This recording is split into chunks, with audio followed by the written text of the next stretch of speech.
Il y a de cela quelques années, lorsque j'étais encore étudiante, j'ai fait un stage dans une entreprise de vente d'équipements et services de télécommunications. On m'avait embauché en me disant que je serais appelée à répondre aux questions des clients qui auraient besoin de renseignements sur l'utilisation de leurs équipements et de leurs services. Alors, passionnée par les télécommunications, c'était une très belle opportunité pour moi de mettre en pratique les connaissances théoriques que j'avais accumulées jusque-là. Mais ce qu'on ne m'avait pas dit, c'est que je serais appelée à faire face à des clients mécontents ou alors à des clients en colère au téléphone. Et bien évidemment, on m'avait fait une formation, c'est clair, mais sur l'utilisation des équipements et également les fonctionnalités de chaque équipement et comment ça marche, les différents services que cette entreprise proposait. Alors, étant donné que nous, on était vraiment il faut le rappeler, hein, on était vraiment de la chair à canon, juste un personnel d'appui qui devait prendre un maximum d'appels, on se retrouvait à se faire crier dessus, à se faire insulter, à se faire rabaisser. Et c'était vraiment devenu très, très pénible. Je vous assure, c'était vraiment pénible. À un moment donné, il fallait faire quelque chose. Donc, je me suis retrouvée en train d'essayer un certain nombre de méthodes parce que voilà, les responsables ne faisaient rien pour ça. Et ça devient vraiment difficile de se faire à longueur de journée insulter par un certain nombre de personnes. Vous comprenez? Alors, j'ai décidé d'essayer un certain nombre d'approches pour voir s'il y avait un impact positif, ce que j'avais à dire aux clients lors de notre échange, si ça avait un impact positif sur notre conversation. Et donc, j'essayais quelquefois de me justifier et chaque fois, j'avais remarqué que ça ne faisait que nourrir la colère du client au bout du fil. Chaque fois que j'essayais de me justifier, et vous savez ce que je disais, c'était la vérité, hein, que je n'y étais pour rien. Je suis juste un téléopérateur, un opérateur, et que la livraison de certains équipements ne dépendait pas de moi. Et c'était vrai, puisqu'il y avait dans la chaîne plusieurs intervenants, comme par exemple les transporteurs, le fournisseur et bien d'autres. Mais donc voilà, au niveau du client, le client ne comprenait pas ça. Et c'était vraiment, ça ne faisait que nourrir cette colère. Il devenait de plus en plus en colère, le client au bout du fil. Eh bien, pendant mon expérience, donc les différentes approches que j'essayais à chaque fois, il arriva un jour, je suis tombée sur une cliente qui était particulièrement, je peux vous garantir, cette cliente était tellement en colère qu'elle vociférait. Elle m'a hurlé dessus, elle me parlait comme si j'étais une petite fille, comme si j'étais un petit enfant. Elle m'insultait à la limite. Elle me disait que vous êtes des nuls, vous ne valez absolument rien. J'ai commandé un deuxième décodeur pour la multi-TV et le décodeur n'est pas arrivé jusqu'à maintenant. Mes petits-fils vont arriver ce week-end, c'était pour leurs vacances. Vraiment, vous êtes des nuls, vous vous foutez absolument rien, vous êtes là juste des escrocs, on vous envoie, on paye nos services et puis on ne peut même pas en profiter quand on en a besoin. Elle a crié, et chaque fois, à un moment donné, j'ai essayé de demander à la dame de se calmer, alors là, c'était encore pire. Le résultat, il était vraiment, il était encore bien pire que je ne l'imaginais. Et donc, j'ai dit, de toutes les façons, je n'avais pas d'autre issue à ce moment-là. Et j'ai dit, je vais essayer une autre méthode en ce moment-là. Je me disais, hein, je me parlais à moi-même, à mon intérieur. Et donc, j'ai laissé parler la dame. Je l'ai laissé vider son sac. Je l'ai laissé me hurler dessus pendant environ 10 minutes.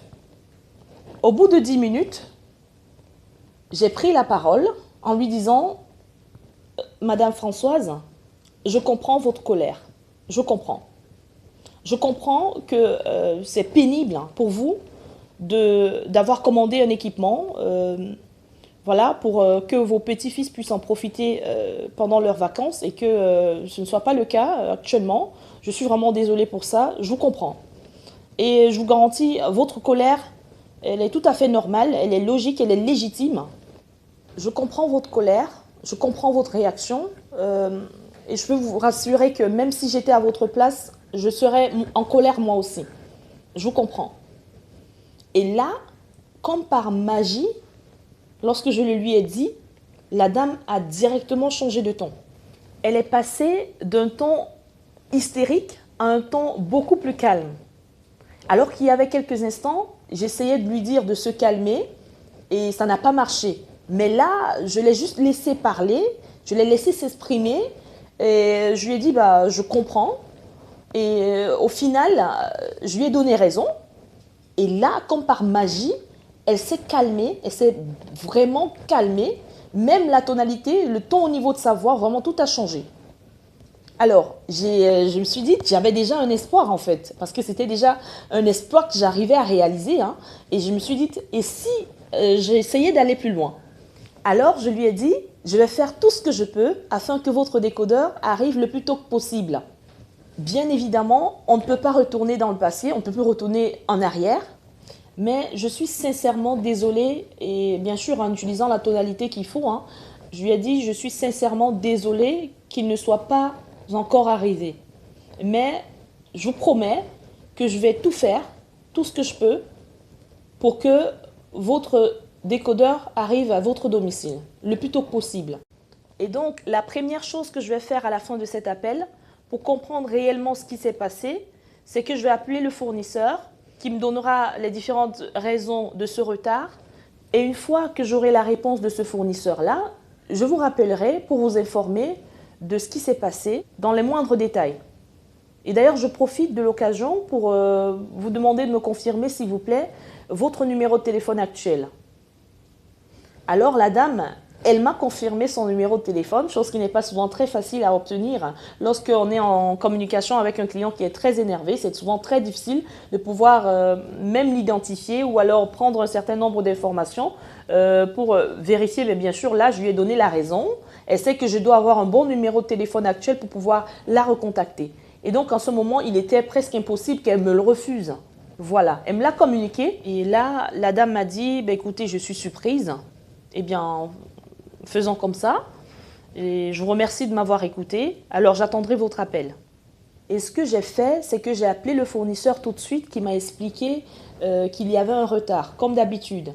Et il m'a donné la raison de ce retard. Et moi, j'ai rappelé la cliente en lui disant vraiment désolé, mais vous ne pourrez pas recevoir votre décodeur avant la semaine prochaine. Voilà la raison précise. Mais rassurez-vous que j'ai expliqué au fournisseur que votre cas était très urgent et il m'a rassuré qu'il ferait son possible, qu'il va faire son possible pour que ça aille plus vite. Comme vous le savez, nous sommes le mois de juillet et beaucoup de clients commandent cette option pendant cette période et on a la plupart du temps beaucoup de retard. Et je suis vraiment désolée. Et je suis même allée plus loin en lui disant, écoutez, Madame Françoise, je vais faire un geste commercial. Et bien évidemment, je ne peux pas prendre la décision toute seule. Alors, je vais demander la permission à mon supérieur si je peux faire ce geste commercial. Ce que j'ai appris ce jour-là, c'est que si tu veux calmer un client en colère, un client mécontent, la pire des choses que tu puisses faire, c'est de lui couper la parole pour te justifier. Toutes ces choses ne font qu'accroître la colère du côté du client. Toutes ces choses, je dis bien, ne font qu'accroître la colère du côté du client. Alors, si tu veux calmer un client en colère, la première des choses que tu dois commencer par faire, c'est de le laisser s'exprimer. Tu dois le laisser vider son sac. Car vous-même, imaginez-vous, vous êtes client quelque part, vous n'avez pas reçu un équipement que vous avez commandé pour une occasion spéciale, ou alors vous avez des services pour lesquels vous payez, mais qui ne fonctionnent pas bien. Vous imaginez la frustration que ces clients accumulent souvent, et même ils se répètent des choses en boucle, tout le temps dans la tête. Alors ils ont besoin de se lâcher. Et nous, on doit les écouter. On écoute ce qu'ils ont à nous dire. Ce qui s'est passé ce jour-là, c'est que j'ai compris que même si tu fais un travail naze ou même un travail pas top du tout et que tu te rends compte, comme c'était mon cas, c'était vraiment un pétage d'oreille à outrance. Juste pour vous dire que même si le poste qu'on t'a confié, tu trouves le poste poubelle que personne n'aimerait prendre, écoute, sache que tu as toujours des choses à apprendre et même des choses très intéressantes à apprendre. Et la deuxième des choses, ce que j'ai compris, c'est qu'il faut faire preuve d'empathie, de sorte que même si ce n'est pas de votre faute, même si on n'est pas responsable, de savoir s'excuser auprès du client. Même pas s'excuser nécessairement au nom de l'entreprise, mais s'excuser personnellement. Vous vous rendrez compte que cela a un effet magique lorsqu'on montre aux gens qu'on comprend leur colère et qu'on réagirait, on aurait la même réaction probablement si on était à leur place. Et le client doit ressentir la sincérité au niveau de votre voix. Il faut vous excuser.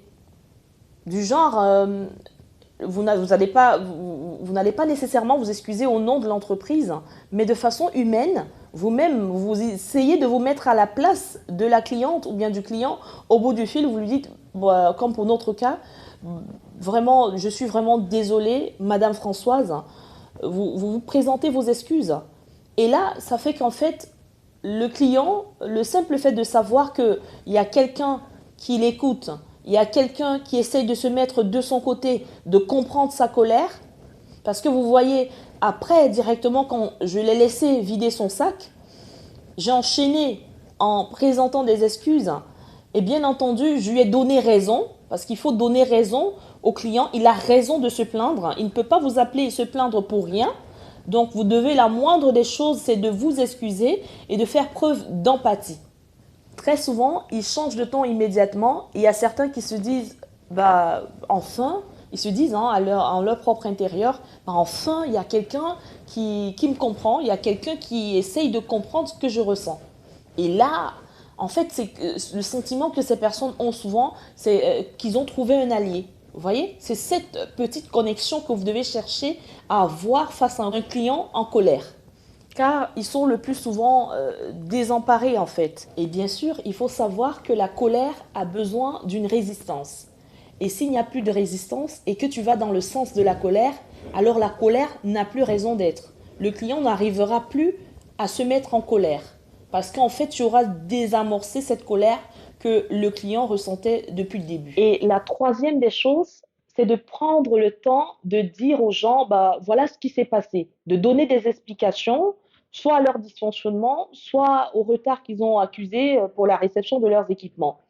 Et ceci s'explique de plus en plus, je l'ai remarqué, même dans les transports en commun, car j'ai pris même un métro récemment. Avant, quand il y avait une panne entre deux stations, quelque chose de très désagréable d'ailleurs, les gens ils se mettaient en colère.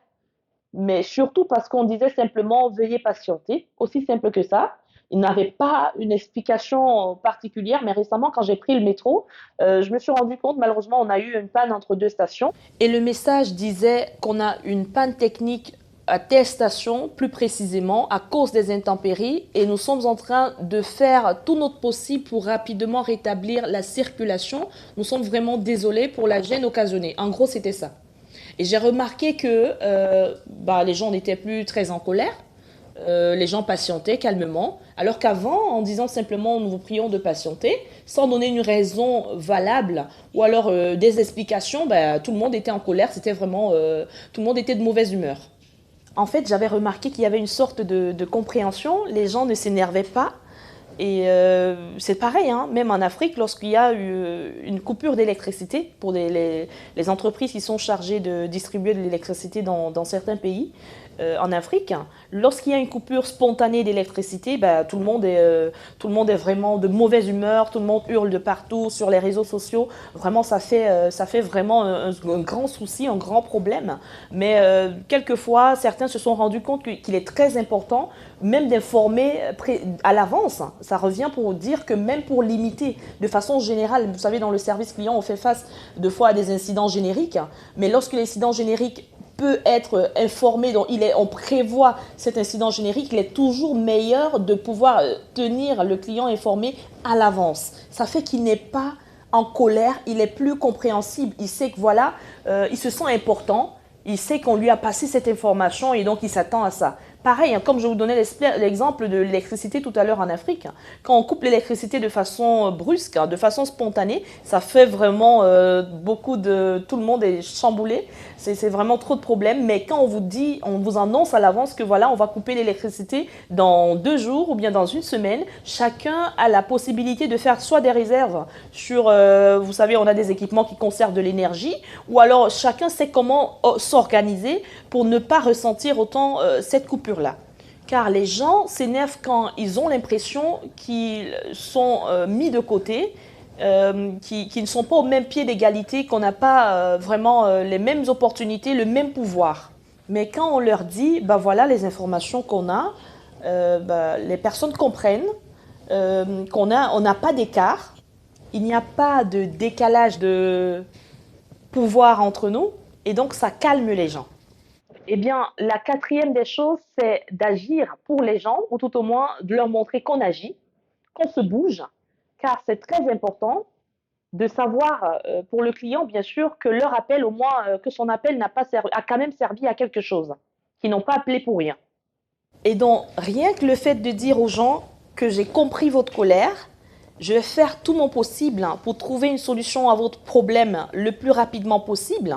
Je vais appeler le fournisseur, je vais lui dire qu'on a eu un retard et je vais mettre la pression pour que votre équipement soit livré le plus rapidement possible et que je reviens vers vous pour vous expliquer dans tous les moindres détails. En fait, expliquer la démarche qu'on va entreprendre aux gens, c'est une formule magique qui fait en sorte que les gens comprennent qu'ils sont écoutés. Et donc, la dernière chose qui va aussi faire en sorte qui va avoir aussi un impact positif sur les gens est de leur proposer un geste commercial. Qui n'aimerait pas avoir un geste commercial? Surtout quand vous savez que vous payez un service, vous devez en profiter. Si on vous dit tout de suite là, que vous n'avez plus accès à Internet, et alors que vous avez des choses importantes à faire, la moindre des choses, c'est que vous puissiez avoir un dédommagement. Même si vous ne le demandez pas tout de suite, mais derrière, si quelqu'un vous le propose, ce serait quand même quelque chose qui va estomper plus ou moins votre colère. Et si tu n'as pas le pouvoir de faire un geste commercial dans ton entreprise, eh ben, tu vas dire au client que tu vas faire le nécessaire, tu vas négocier avec ton patron pour lui voilà, faire un geste commercial. En fait, l'idée est de montrer aux gens que tu es de leur côté et que tu vas tout faire pour essayer de les défendre. C'est vraiment une méthode que j'ai découverte par hasard en communiquant avec des milliers de clients en colère au téléphone. Et je me suis rendu compte que ça marche vraiment, ça marche très bien, mais je l'ai expérimenté, c'est ce qui marche sur le terrain. Donc c'est à travers plusieurs appels reçus, plusieurs méthodes qui ont échoué, juste pour vous dire également que quand vous faites un métier, que vous semblez être le plus moche de la Terre, ça dépend de l'intérêt que vous y mettiez, parce que c'était le cas pour moi à l'époque. On était vraiment là juste pour prendre un maximum d'appels. On se pétait les oreilles, on blaguait, on riait d'entre nous. Si mes collègues peuvent me voir également aujourd'hui, je suis sûre qu'ils vont vraiment, quand je dis pétage d'oreilles, c'était le terme qu'on utilisait pour décrire la réception d'appels à outrance qu'on devait subir. C'était vraiment pas très génial, je vous assure. Mais à côté de cela, quand tu ressors de là, et tu te dis que tu n'avais pas quelqu'un qui pouvait te dire comment gérer telle ou telle autre situation parce que chacun était occupé à ses postes de responsabilité et tu arrives à ce résultat, tu dois partager avec un maximum de personnes pour que les personnes puissent en profiter et que ça puisse faciliter plus ou moins, alléger leur quotidien au travail. Ce qui est magique après cette étape, après cette méthode, lorsqu'on suit cette méthode, c'est que non seulement les gens ne sont plus énervés, parce que c'est difficile de rester énervé après ça, mais également ces personnes, la plupart du temps, deviennent des fans. Parce qu'il y a des gens qui ont des émotions très fortes lorsqu'elles se rendent à la fin, qu'elles sont vraiment écoutées, qu'elles sont prises en charge, qu'il y a quelqu'un qui les défend. Alors là, cette colère qu'elles avaient au début d'appel va se transformer justement en admiration. Et vous allez vous rendre compte pour les personnes qui travaillent déjà dans le domaine du service client, qu'il y a même des clients qui vous disent souvent que vraiment, madame, c'est la première fois que quelqu'un prenne aussi bien soin de mon souci, de mon problème. Vraiment, je vous dis merci.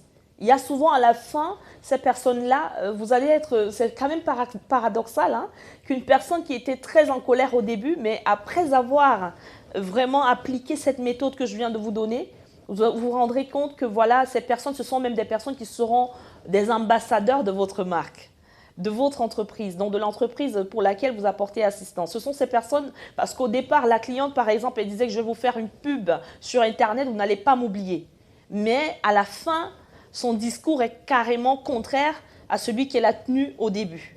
Alors, il y a deux leçons que j'ai retenues de cette expérience. La première leçon, c'est qu'il y a toujours quelque chose à apprendre. Même des expériences pas top, des postes qu'on occupe qui semblent être à première vue pas très intéressants, il y a toujours quelque chose à apprendre. Il est juste question qu'on s'y intéresse progressivement et qu'on puisse établir des méthodes ou alors qu'on puisse mettre en place des éléments qui vont nous permettre de pouvoir rendre notre quotidien au travail un peu plus facile. Parce que figurez-vous, si j'étais restée dans ma bulle, je disais, voilà, bah, écoutez, ce boulot, c'est vraiment juste, on est juste des stagiaires, je ne mettais pas de l'intérêt dans ce que je faisais, je n'aurais pas pu développer, je n'aurais pas pu arriver à cette conclusion ou cette solution plus ou moins que je suis en train de partager avec vous aujourd'hui. Alors il y a toujours quelque chose à apprendre, même si vous êtes dans n'importe quel poste et que vous trouvez que ce poste c'est le pire des postes que vous puissiez occuper. La deuxième leçon que j'ai retenue de cette expérience, c'est que quand on est salarié, on ne choisit pas. Quand on est entrepreneur, on choisit. Et ce stage a été d'une importance capitale sur la suite de mon parcours, car grâce à ce stage, j'ai pris un certain nombre de décisions personnelles qui m'ont permis d'évoluer jusqu'ici. Et je sais qu'il y a des choses que, à travers, on dit souvent à quelque chose malheur est bon, et c'est le cas lorsque vous traversez des situations difficiles dans votre vie. Ne voyez pas seulement le côté négatif de ce que vous traversez en ce moment, voyez également le côté positif de ce que cette situation négative, plus ou moins, ou alors la situation difficile que vous êtes en train de traverser en ce moment, voyez plutôt ce que ça va vous apporter comme force que vous allez acquérir ou alors expérience que vous allez acquérir pour pouvoir affronter le futur. Je vous remercie énormément pour votre aimable attention. Merci d'avoir regardé la vidéo jusqu'à la fin. Je suis Armelle Michel, professionnelle dans le domaine du service client. Très ravie de vous avoir comme téléspectateur. Je vous souhaite de passer une très belle journée. À la prochaine, n'oubliez pas de vous abonner, de liker et de commenter la vidéo, de partager au maximum pour toucher un grand nombre de personnes. Merci beaucoup.